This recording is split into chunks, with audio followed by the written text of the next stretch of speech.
तो मैं स्कूल में बहुत पिटा हूँ बचपन से अभी तक। होमवर्क नहीं किया, पोयम याद नहीं की, वो बच्चे मस्ती कर रहे हैं। Twinkle twinkle twinkle. हाँ, 3 बार ट्विंकल कैसे बोला तू? Twinkle little star. एक टाइम तक तो स्कूल जाने का मेरा मकसद ही यही था। आज मुझे फिर से स्कूल में मार खानी है। शाबाश। मम्मी। ओ शिट, भागो यहाँ से। अब मेरे लिए मार खाना पढ़ाई से ज्यादा इंपॉर्टेंट हो गया था। हाँ, मार मुझे और मार, इतना ही दम है तुझमें। दर्द हो रहा है, अब मत मारे। तो ये बात 11th क्लास की है, और मुझे पता नहीं जब तुम 11th क्लास में आते हो तुम पता नहीं खुद को बहुत ज्यादा बड़ा समझने लग जाते हो। ये स्कूल है मैरी, आऊं मैं साइकिल पर, टिफिन खा लूं मैं तो लंच से पहले। आई नो, मुझे पता है, मैं भी ऐसे ही था 11th क्लास में। ये स्कूल मेरी गुलाम, मैं हूँ डिवाइन के साथ, कर दी हमने स्कूल की नाकाबंदी लगा के अलार्म। बंटा है असली है क्या? हाँ डिवाइन, माँ कसम असली है, अभी लिखा मैंने। सर ये लोग ने यहाँ पे रास्ता रोक लिया क्लास की बेंच से। कौन है रे? लग रही है। बंटा ये तो नंगी पीठ पे चट मार रहा है। टीनेज में अक्सर अजीब चीजें होती है, राइट? कभी तुम्हारा मन किसी भी चीज में नहीं लगता है, तुम चाहते हो कि बस जैसे तैसे ये दिन निकल जाए, और कभी कभी ऐसा होता है कि तुम्हें दुनिया भर की सारी चीजें करनी है। तुम्हें छत से कूदना है, सर के बल घूमना है, अपने छत पर बैठे हुए बंदर को छेड़ना है। साला मोटा बंदर बैठ के केला खा रहा था, उधर भगा दिया साले को, अब नहीं आए। भाई सही बोल रहा हूँ, बंदरों को मत छेड़ना वरना वो पकड़ लेते हैं, फिर ग्रुप बना के मारते हैं। एनीवेज, तो ये कहानी जब हम 11th क्लास में नए नए प्रमोट हुए थे। हाँ, इसीलिए वीडियो के स्टार्टिंग में टीनेज और 11th क्लास की इतनी सारी बातें बताई ताकि तुम लोग मेरी वीडियो से रिलेट कर सको, क्योंकि मुझे बहुत अच्छा लगता है जब तुम में से कोई ऐसा लिखता है। ओ भाई, कितनी रिलेटेबल वीडियो बना दी है तो। यस, इसीलिए तो मैं जीता हूँ। खैर, तो तुम लोग को पता होगा 11th क्लास में हमको एक सब्जेक्ट चूज करना पड़ता है, और यही चीज की वजह से तुम्हारे 10th के सो कॉल्ड फ्रेंड्स तुमसे अलग हो जाते हैं। हाँ, यही चीज मेरे साथ हुई थी। मेरे कुछ दोस्तों ने कॉमर्स ले लिया था और कुछ ने मैथ्स। हालांकि वो लोग अब मेरे दोस्त नहीं है, मगर जब भी मैं उनके बारे में सोचता हूँ नैनी, क्या तुम मुझे तुम्हारा खरगोश दे सकती हो सिर्फ 2 मिनट के लिए? अरे अच्छा ठीक है। Thank you. ये लो नानी। Okay bye. अरे मगर इसमें से धुआं क्यों निकल रहा है?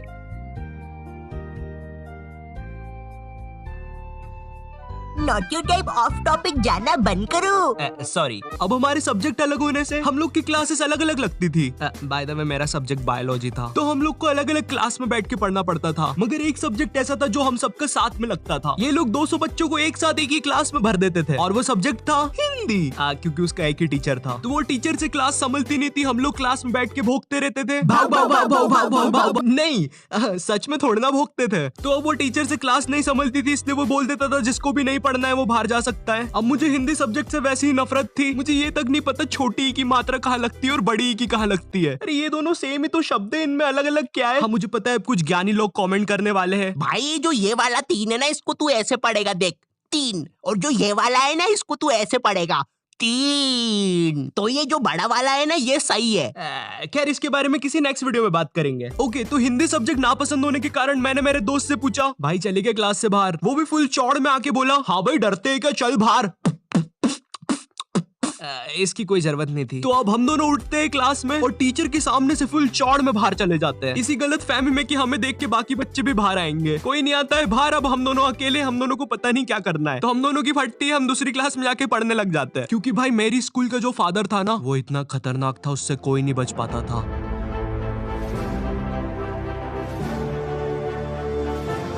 चल चल वहाँ चल, वहाँ चल। हाँ हाँ, मुझसे बच के कोई नहीं जा सकता। हाँ, अब बच के कहाँ जाओगे?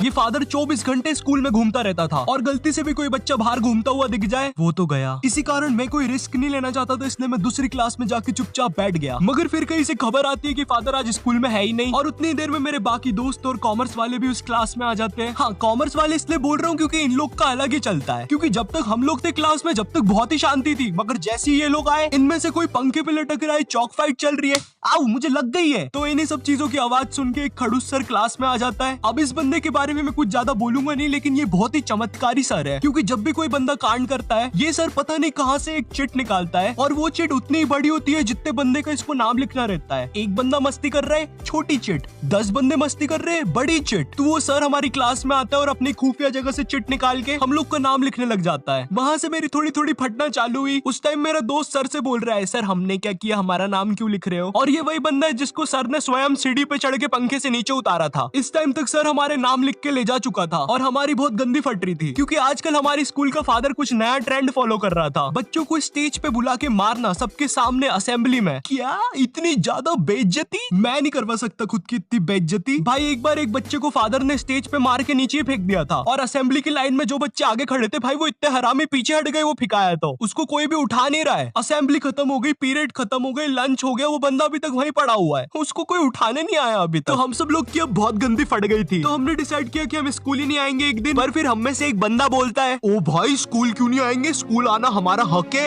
हाँ अपन एक काम करते हैं, अपन असेंबली के बाद स्कूल आएंगे, क्योंकि कल स्कूल में क्रिकेट मैच भी है, तो मुझे मेरे डोले शोले सबको दिखाने हैं। तो सब लोग को उसकी बात में दम लगा, क्योंकि उन लोग को भी अपने डोले शोले दिखाने थे, तो मुझे भी उनकी हाँ में हाँ मिलाना पड़ा। तो फिर हम लोग का डिसाइड होता है कि हम असेंबली के बाद स्कूल में एंट्री लेंगे, जो कि कसम से महा घटिया आइडिया था। हम लोग ने सोच लिया था अगर असेंबली में हम लोग के नाम लिया अगर फादर ने, तो हम अकेले में पिटने के लिए रेडी रहेंगे। मगर जैसे ही हम स्कूल पहुंचते हैं, शांति, जैसे कुछ भी ना हुआ हो, ना हमारा स्टेज पे नाम आया ना कुछ। हम लोग फुल खुश, हम लोग जाते हैं फुल चौड़ में अपनी अपनी क्लास में पहला पीरियड अटेंड करना है। मगर जैसे ही मैं क्लास में जाके बैठता हूँ, थोड़ी देर के बाद बाई आती है क्लास में एक चिट्ठी लेके जिसपे मेरा नाम था। वो चिट्ठी पढ़ के मैम ने बोला, आयु जाओ बाहर, तुम्हें बुला रहे हैं। मैं इधर फुल इग्नोर मार रहा हूँ, मुझे लगा क्रिकेट मैच है आज, दोस्तों ने बुलाया होगा, पिच वगैरह खोदनी होगी। मैं फुल चौड़ में क्लास से बाहर निकलता हूँ, मगर फिर मुझे मेरे लेफ्ट साइड पे फादर खड़ा हुआ दिखता है। ये नहीं हो सकता। और दूसरी साइड मेरे सारे दोस्त खड़े थे लाइन बना के पिटने के लिए। ये क्यों हो रहा है हमारे साथ, और मैं ये लाइन में सबसे आगे क्यों खड़ा हुआ हूँ? तो अब मैं कुछ कर नहीं सकता था, इसलिए मैं भाग के लाइन में पीछे चला गया। भाई मैं नहीं मर रहा सबसे पहले। थोड़ी देर के बाद फादर हमारे पास आते हैं और हमें अपना अपना बैग लाके स्कूल से बाहर जाने को बोलते हैं, जो कि काफी अच्छी चीज थी अपनी क्लास के सामने मार खाने से। तो हम जैसे ही हमारा बैग लाने पलटते हैं, मेरा आई कांटेक्ट हो जाता है मेरे एक दोस्त से, जो कि बहुत अजीब मुंह बना के जा रहा था। वो देख के मुझे बहुत गंदी हंसी आ जाती है और मैं जम से हंस देता हूँ, और वो मुझे देख के हंसने लग जाता है, और हमारी हंसी फादर सुन लेते हैं।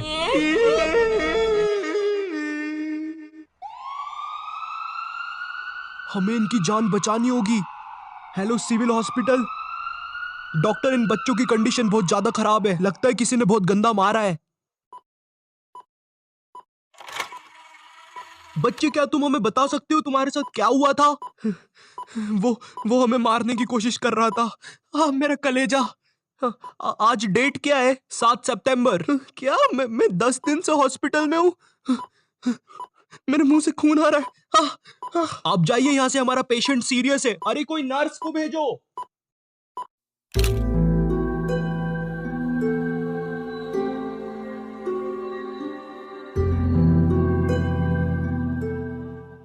इस हादसे के बाद स्कूल को बंद कर दिया जाता है और फादर को मेंटल हॉस्पिटल भेज दिया जाता है। इस हादसे के बाद ये भी पता चलता है कि स्कूल कब्रिस्तान के ऊपर बनी हुई थी। सूत्रों के हिसाब से पता चलता है कि फादर कभी भी मेंटल हॉस्पिटल से भाग सकता है और वो वापस आकर उन 2 बचे हुए बच्चों की भी बलि चढ़ा देगा।